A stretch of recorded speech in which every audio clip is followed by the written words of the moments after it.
সরাসরি বলেছে যে এইটা হচ্ছে আমাদের একমাত্র সুযোগ ইরানের সরকার পরিবর্তন করার। আমেরিকার প্রেসিডেন্টের উপরে সবচেয়ে বেশি যে সিনেটর প্রভাব ফেলে তার নাম হচ্ছে লিন্ডসে গ্রাহাম। সে আমেরিকার প্রেসিডেন্টের সাথে একত্রে ক্যাপ পরেছে, সেই ক্যাপ নিয়ে আবার মিডিয়ার সামনে ফলাও করে বলেছে যে আমাদের বর্তমান টার্গেট হচ্ছে আমরা আমেরিকারে মেক আমেরিকা গ্রেট অ্যাগেন করেছি, ভেনেজুয়েলাকে মেক ভেনেজুয়েলা গ্রেট অ্যাগেন করেছি, ল্যাটিন আমেরিকাকে make Latin America great again করছি, এবং আমাদের পরবর্তী টার্গেট হচ্ছে মেক ইরান গ্রেট অ্যাগেন। সেই মেক ইরান গ্রেট অ্যাগেন করার জন্য দরকার হলে আমরা আমাদের সৈন্য দিয়ে ডাইরেক্ট আক্রমণ করবো, সরাসরি বলেছে। এটাকে এখানে আপনার কনস্পিরেসি থিওরি করার কিছু নাই, ওপেনলি বলেছে।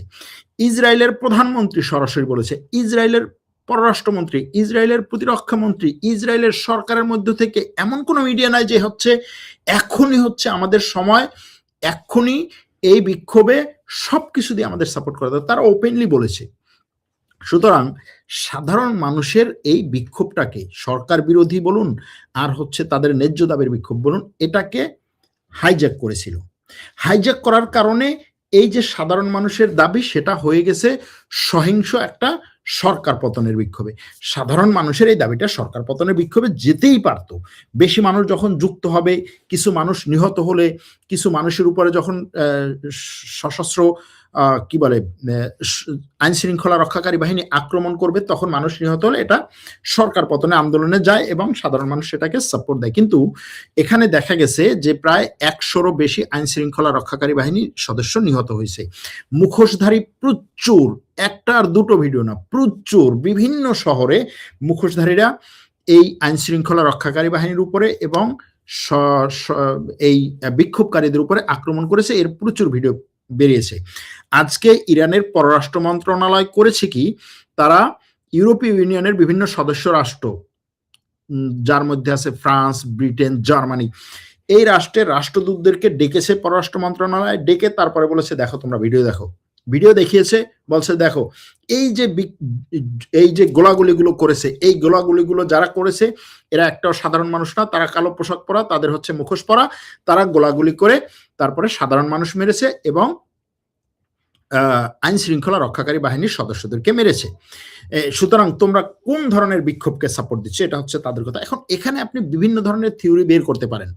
যে ধরনের থিওরি বের করা সম্ভব সেটা হচ্ছে যে এই ধরনের বিক্ষোভকে ডাইভার্ট করার জন্য সরকারের মধ্য থেকে গোয়েন্দা সংস্থা বলুন বা সরকারের মধ্য থেকে কিছু এজেন্ট তারা এই বিক্ষোভকারীদের মধ্যে ঢুকে বিক্ষোভকারী হিসেবে পুলিশের উপরে গুলি চালায়, পুলিশের উপরে হচ্ছে কি বলে ইট পাটকেল ছড়ে, তারপরে হচ্ছে সেখানে একটা মারামারি লাগায় পুলিশ এবং বিক্ষোভকারীদের মধ্যে, এবং সেখানে মানুষ হতাহত হলে এই বিক্ষোভ ডাইভার্ট হয়ে যায়। যখন হচ্ছে পুলিশ এবং নিরাপত্তা কর্মীরা বেশি নিহত হবে, সরকারি বিভিন্ন অফিস আদালতে, মসজিদে, মাদ্রাসা, স্কুলে আক্রমণ হবে, তখন স্বাভাবিকভাবেই সেই বিক্ষোভের প্রতি সাধারণ মানুষের সাপোর্ট কম থাকে। এটা বিভিন্ন দেশে গোয়েন্দা সংস্থাগুলো এরকম ঘটনা ঘটায়, হচ্ছে না যে তা না।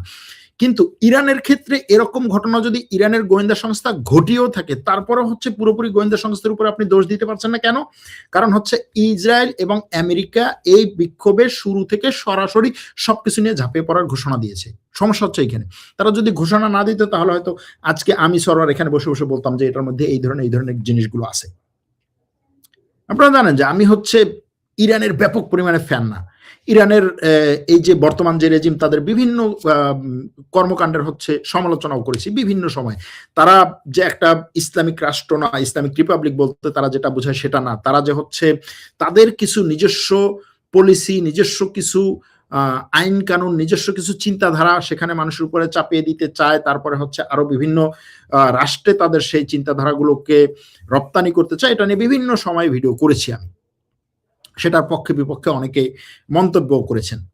এবং ইরানের সমস্যা আসলে শিয়া সুন্নি সমস্যা না সেটাও বলেছি। কিন্তু এখানে বড় বিষয়টা হচ্ছে যে যখন এই ধরনের একটা দেশে সাধারণ মানুষের ডাকে বা সাধারণ মানুষের ইচ্ছায়, সাধারণ মানুষের আন্দোলনে সরকার পরিবর্তনের দিকে যায়, অথবা সাধারণ মানুষের আন্দোলনটা বড় হয়, সেটাকে সাপোর্ট দেওয়া নৈতিক দায়িত্ব।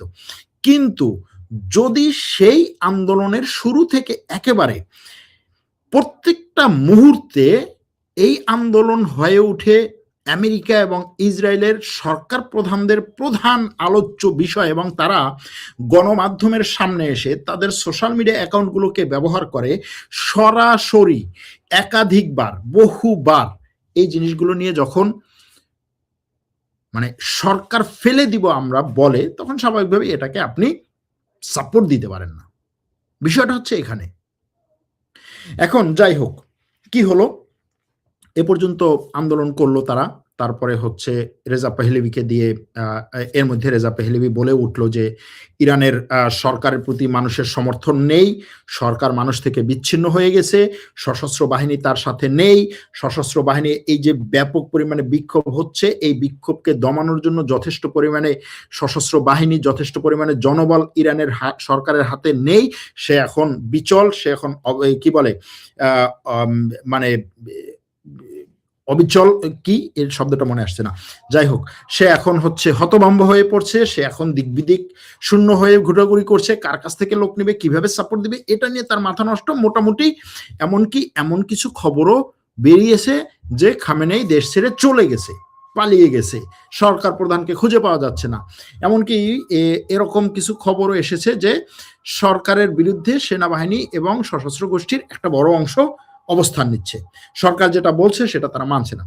সেখান থেকে গত রাতে বিক্ষোভ এর আগের রাতের মতো এতটা হয় নাই, বিক্ষোভ হয়েছে এতটা হয় নাই, এবং সরকার যে তার এই যে কি বলে ইন্টারনেট বন্ধ করে দিয়েছিল, সেই ইন্টারনেট বন্ধ করার কারণে, সরকার বলছে ইন্টারনেট বন্ধ করার কারণে বিক্ষোভ সেই পরিমাণে হয় নাই। আবার আরেকটা হচ্ছে যে আমেরিকা এবং ইসরায়েল ব্যাপক পরিমাণে এই বিষয়ে সরাসরি যুক্ত হওয়া, নাক গলানোর কারণে সাধারণ মানুষ যারা হচ্ছে নিরপেক্ষভাবে, যে ঠিক আছে সরকারকে তারা দেশকে ভালোবাসে, সরকারকে ভালোবাসে, কিন্তু আমেরিকা ইসরায়েলকে ভালোবাসে না, তারা সরকারকে ভালোবাসে না, সরকারের বিরুদ্ধে তারা দাঁড়াতে চায়, কিন্তু আমেরিকা ইসরায়েলকেও তারা পছন্দ করে না, এরকম অনেক লোক আছে ইরানে। তো তারা দেখছে যে ঠিক আছে আমরা এখানে নামলাম, বিক্ষোভও করলাম, কিন্তু এটা তো আমেরিকা ইসরায়েলের প্ল্যান, তখন তারা সরে গেছে। এবং আজকে সরকার তার পক্ষের লোকদেরকে নামিয়ে একটা বার্তা দিল। দ্বিতীয় বার্তা হচ্ছে যে বিক্ষোভ করিয়ে দেশের মধ্যে অস্থিতিশীল পরিস্থিতি তৈরি করে আমেরিকা এবং ইসরায়েল এখান থেকে ক্ষমতা পরিবর্তন করিয়ে রেজা পেহলেভির মাধ্যমে একটা সরকার গঠনের যে পরিকল্পনা বা যে ইচ্ছা তারা পোষণ করেছিল সেখানে ভাটা পড়েছে। হ্যাঁ, এটা যে তাদের একেবারে বাতিল হয়ে গেছে বিষয়টা সেরকম না। আমেরিকা এবং ইসরায়েল ইরানে যে আক্রমণ করার পরিকল্পনা থেকে সরে গেছে তাও না। আজকেও, গতকালকেও, আজকে সন্ধ্যায়ও, আজকে দুপুরবেলাও, আজকে সন্ধ্যাবেলাও, আজকে সকালবেলাও বহুবার এই যে লিন্ডসে গ্রাহাম, আমেরিকার ট্রাম্পের আশেপাশে আরো যে সমস্ত লোকজন আছে যারা ফরেন পলিসি নিয়ে মূলত ট্রাম্পকে বুদ্ধি দেয়, পরামর্শ দেয় এবং ট্রাম্পের উপরে, ট্রাম্প প্রশাসনের উপরে প্রেসার ক্রিয়েট করে, তারা পর্যন্ত বারবার পুরো আমেরিকার মিডিয়াগুলোতে এটা নিয়ে আসছে যে যত যাই হোক ইরানের সরকার পরিবর্তনের, ইরানের রেজিম পরিবর্তনের এটাই মোক্ষম সুযোগ, ট্রাম্পের এখন আর দেরি করার কোনো সুযোগ নাই। ট্রাম্প যেহেতু বলেছিল যে বিক্ষোভকারীদের উপরে আক্রমণ হলে আমিও আক্রমণ করব, যেহেতু বিক্ষোভকারীদের উপর আক্রমণ হয়েছে তাহলে সেহেতু ট্রাম্পের এখন আক্রমণ করা দরকার। কতজন বিক্ষোভকারী মারা গেছে এ নিয়ে বিভিন্ন ধরনের তথ্য আছে, তবে আমেরিকা ভিত্তিক মানবাধিকার সংস্থা, আমেরিকা ভিত্তিক মানবাধিকার অ্যাক্টিভিস্ট, মানবাধিকার সংস্থা একটা HANA, তারা বলছে যে এ পর্যন্ত প্রায় 550 মতো মানুষ নিহত হয়েছে ইরানের বিভিন্ন জায়গায় এবং প্রায় 10,000 মতো মানুষ গ্রেফতার হয়েছে। সংখ্যাটা আমার কাছে অতিরঞ্জিত মনে হয় না এজন্য যে ইরানের সরকার বলছে তাদের 100রও বেশি নিরাপত্তা কর্মী, পুলিশ এবং সশস্ত্র বাহিনীর সদস্য এরা নিহত হয়েছে। তো 100রও বেশি নিরাপত্তা কর্মী যেখানে নিহত হবে সেখানে 500 বিক্ষোভকারীদেরকে হত্যা করার সম্ভাবনা খুবই বেশি। একজনের বিপরীতে 5 জন, একজন নিরাপত্তা কর্মীকে, একজন পুলিশকে, একজন সশস্ত্র বাহিনীর সদস্যকে হত্যা করা হলে সেটা বিক্ষোভকারীদের সাথে গোলাগুলিতে হোক, বিক্ষোভকারীদের সাথে মারামারিতে হোক, বিক্ষোভকারীরা পিটিয়ে মারুক, যেভাবেই হোক, তাতে আপনি বলতে পারেন যে একজনের বিপরীতে 5 জন, এটা অস্বাভাবিক একটা সংখ্যা না। এখন এই যে কথা আমেরিকার যে ট্রাম্পকে ডাক দিচ্ছে যে তুমি আক্রমণ করো। এখন ট্রাম্প এই ডাকে কতটুকু সাড়া দিচ্ছে? ট্রাম্প বলছে যে হ্যাঁ, আমি এখনো পর্যন্ত অপশন আছে। তবে কালকে ট্রাম্প একটা কথা বলেছে যে ইরানের সাথে আমাদের ব্যাক চ্যানেলে আলোচনা হচ্ছে। কি আলোচনা? ইরানের তেল, গ্যাস এবং নিষেধাজ্ঞা, এগুলো নিয়ে, তেল, গ্যাস, নিষেধাজ্ঞা আর হচ্ছে পরমাণু, এগুলো নিয়ে আলোচনা হচ্ছে। এখন এই আলোচনায় স্বাভাবিকভাবে ট্রাম্প কি চায়?